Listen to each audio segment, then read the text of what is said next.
안녕하세요. 날마다 기막힌 정의 박주영 목사입니다. 벌써 한 주의 중반인 목요일입니다. 오늘도 힘내시고 또 주님의 은혜와 평강이 여러분들과 함께 하시기를 주님의 이름으로 기도합니다. 우리는 이제 엘리야의 기도의 말씀을 끝나고 이제 다니엘에 대한 말씀을 함께 들어가려고 합니다. 다니엘은 수많은 사람들을 하나님께로 돌아오게 했던 아주 영향력 있는 삶을 살았죠. 그는 이방 땅에서 자신뿐만 아니라 새 친구들까지도 믿음의 강자로 서게 했고 또 무시무시한 카리스마를 가진 이방의 제왕들조차 압도하면서 하나님의 위대하심을 증거했던 사람이 바로 다니엘이었습니다. 진짜 영적인 실력은요, 우리가 교회 안에서 평가되는 것이 아니라 다니엘처럼 실제의 삶의 현장에서 평가되는 것이 진짜 신앙인의 모습이라고 생각이 듭니다. 그런 의미에서 우리가 함께 다니엘의 말씀을 살펴보면서 다니엘의 삶을 통해 신앙생활의 원리들을 함께 생각해 보도록 하겠습니다. 이 다니엘서를 보게 되면 크게 두 가지의 특징이 있습니다. 바로 역사성과 묵시성을 가지고 있어요. 다니엘서는 역사적인 실제 사건들을 다루기도 하지만 또한 묵시적인 내용들이 들어있습니다. 그래서 다니엘서 1장부터 6장까지는 5가지의 역사적인 사건을 중심으로 다루고 있고 또 7장부터 12장까지는 환상과 미래에 대한 계시에 대한 말씀을 다루고 있습니다. 2022년을 우리가 새해를 시작하면서요, 우리가 어떠한 상황 가운데서도 이런 다니엘처럼 뜻을 정함을 통해서 우리가 세상을 이기는 우리 날마다 기막힌 정의 식구들 되시기를 주님의 이름으로 기도합니다. 하나님께서는 이스라엘 백성들을 다루시는 특별한 방법 두 가지가 있었습니다. 그것은 무엇이냐면 신명기 28장 2절에서 6절에 나오는 하나님의 말씀 가운데 우리가 순종하게 되면 하나님께서 우리에게 복을 주시는데 나가도 복을 받고 들어와도 복을 받고 심지어는 집에 있는 집기들까지도 다 복을 받는 그러한 하나님의 복이 임하는가 하면 또한 우리가 저주를 받는 방법이 있습니다. 그것은 무엇이냐면 하나님의 말씀 가운데 불순종하고 하나님의 명령과 규례를 우리가 지키지 않게 되면 이 모든 저주가 우리에게 임하게 될 것이고 나가도 저주를 받고 들어와도 저주를 받는 그러한 하나님의 심판이 있다는 것이죠. 이 말씀은 이스라엘 백성들이 가나안 땅에 들어가기 전에 모세가 마지막으로 남긴 유언과 권면의 말씀입니다. 그러나 이스라엘 백성들은요, 가나안 땅에 들어가서 한 세대를 섬기지 못하고 하나님의 율법을 잃어버리게 되고 자기의 소견대로 행하게 되는 그러한 모습을 보여주고 있습니다. 그래서 하나님은 그들을 돌이키시기 위해서 주변국들을 사용하셔서 그들을 징계하시게 되죠. 그렇게 역사는 계속해서 진행되다가 하나님께서는 안 되겠다 하시고 단호한 결심을 내리시게 됩니다. 바로 하나님께서는 이스라엘 나라를 역사 속에서 아예 멸망시켜버린 것이죠. 그리고 이스라엘 백성들은 바벨론 제국에 멸망한 이후에 3000년이 지나는 시간 동안 이스라엘이라는 나라는 역사 속에서 존재하지가 않습니다. 나그네와 같은 그러한 인생을 살다가 1948년 5월 14일 유엔에 의해서 이스라엘이라는 나라가 다시금 세워지게 되죠. 그래서 새롭게 시작된 이스라엘 역사는요, 70년밖에 되지 않습니다. 신생국이라는 것이죠. 왜 그렇게 되었습니까? 그들이 하나님의 말씀을 받았음에도 불구하고 하나님의 말씀을 쓰다고 뱉어버린 민족이었기 때문에 그렇습니다. 그래서 메시아이신 예수님이 오셨음에도 불구하고 그들은 예수님을 십자가에 못 박는 큰 죄를 저질렀던 것입니다. 이처럼 예수님의 말씀처럼 먼저 된 자가 나중되어지고 나중된 자가 먼저 되어지는 말씀 그대로 되어진 것이죠. 아까도 말씀드렸다시피 다니엘서는 역사적인 사건을 전반부에 기록하고 있습니다. 오늘 1장의 배경을 잠깐 살펴보게 되면 당시 중동 국가는 신흥강국 바벨론에 의해서 나라들이 점령당하고 있었습니다.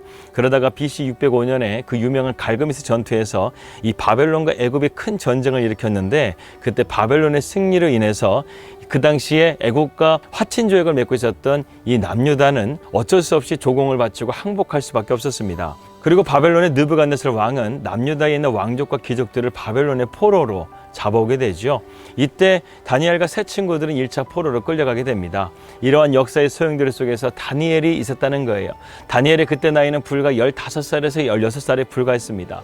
하지만 다니엘이 먼저 이렇게 바벨론의 포로로 끌려가게 된 이면에는요, 하나님의 섬세하신 섭리가 있었다는 사실을 우리는 기억해야 됩니다. 느부갓네살 왕은요, 자신이 점령한 각 나라들을 보다 효율적으로 통치하기 위해서 그 지역의 왕족과 귀족들을 바벨론으로 모두 데려와서 그들로 하여금 교육을 받게 했습니다. 그래서 그들이 바벨론의 문화와 종교와 언어를 가르침을 통해서 완전히 바벨론 사람으로 개조시키려고 했다는 것이죠. 다니엘과 세 친구들도 바로 이곳에 들어가게 된 것입니다. 이러한 역사적인 배경 속에서 다니엘서의 말씀이 이제 1장부터 시작되게 됩니다. 그런데 우리는 1장에서 아주 중요한 말씀을 놓쳐서는 안 됩니다. 바로 다니엘서 1장 2절의 말씀입니다. 주께서 유다왕 여호야김과 하나님의 전 그릇 얼마를 그의 손에 넘기심에 그가 그것을 가지고 신할 땅 자기의 신들의 신전에 가져다가 그 신들의 보물 창고에 두었더라. 여러분, 여기서 우리가 첫 구절을 보게 되면 주께서라는 말씀으로 시작합니다. 저는 여러분이 이 단어에 주목하길 바랍니다. 다니엘서는 유다왕 여호야김의 이야기로 시작되어지죠. 여호야김이 어떤 왕입니까? 남유다의 위대한 종교개혁을 일으켰던 요시야 왕의 두 번째 아들이었습니다. 그러나 아버지와 같이 하나님의 말씀 가운데 순종하지가 않고 자기의 뜻대로 행함을 통해서 예레미야 선지자의 말을 듣지 않았던 것입니다. 예레미야가 무엇을 예언했죠? 앞으로 70년 동안 너희가 바벨론의 포로가 될 것인데 그들에게 항복해서 그들 가운데 잠잠히 기다리며 있으라는 그 예언의 말씀을 이 여호야김 왕은 그것을 따르지 않았다는 거예요. 그러므로 이 여호야김 왕은요, 바벨론에 의해서 비참한 굴욕과 패배를 맛보게 됩니다. 이 모든 일을 바벨론 왕 느부갓네살 왕이 했다라고 성경은 기록하고 있습니다. 그런데요, 오늘 2절의 말씀 보게 되면 이러한 정황 가운데서 이 다니엘이 한 가지 단어를 덧붙이는 것을 우리가 보게 됩니다. 이것은 아주 중요한 단어입니다. 바로 주께서라는 단어를요, 주어로 넣고 있다는 것입니다. 주님께서 이 모든 것들을 허락하신 일이라는 거예요. 이 다니엘은요, 이 주께서라는 단어를요, 다니엘서 전체 1장부터 12장까지의 말씀 가운데서 딱 한 번 등장시키고 있는 단어입니다. 이 주께서라는 단어는요, 히브리어 아도나이라는 단어로서 하나님의 강력한 통치와 주권을 의미하고 있습니다.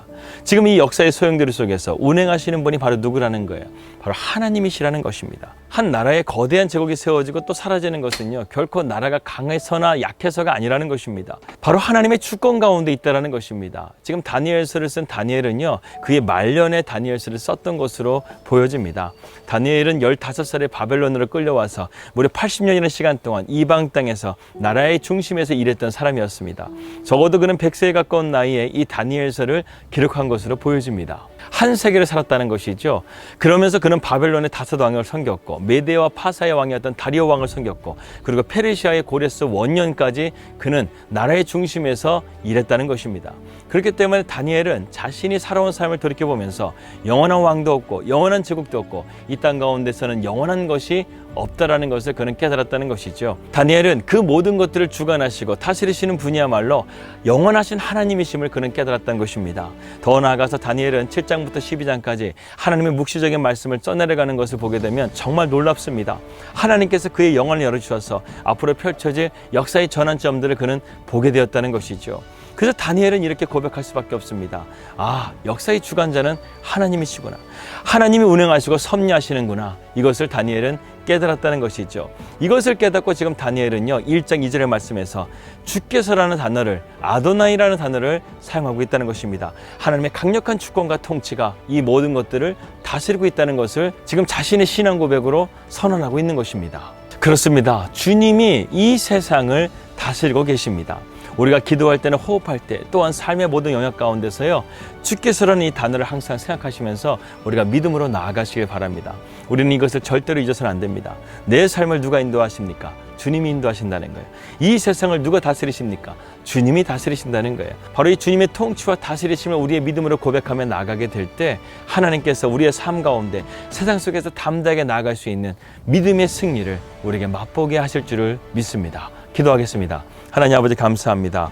오늘부터 우리가 새롭게 다니엘서를 말씀을 함께 나누면서 세상 속에서 다니엘처럼 살아갈 수 있는 믿음의 삶을 우리가 꿈꾸며 기대하며 소망합니다. 하나님께서 우리에게 말씀 가운데 순종함을 통해서 이러한 다니엘과 같은 믿음을 허락하여 주시옵소서.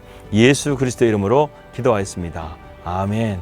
예, 세상 속에서 다니엘처럼 우리가 이렇게 믿음으로 나아갈 수 있는 날마다 기막힌 정원 식구들 되시기를 주님의 이름으로 기도합니다. 평안한 하루 되시고요. 저는 내일 뵙도록 하겠습니다. 우리 믿음으로 승리합시다. 할렐루야.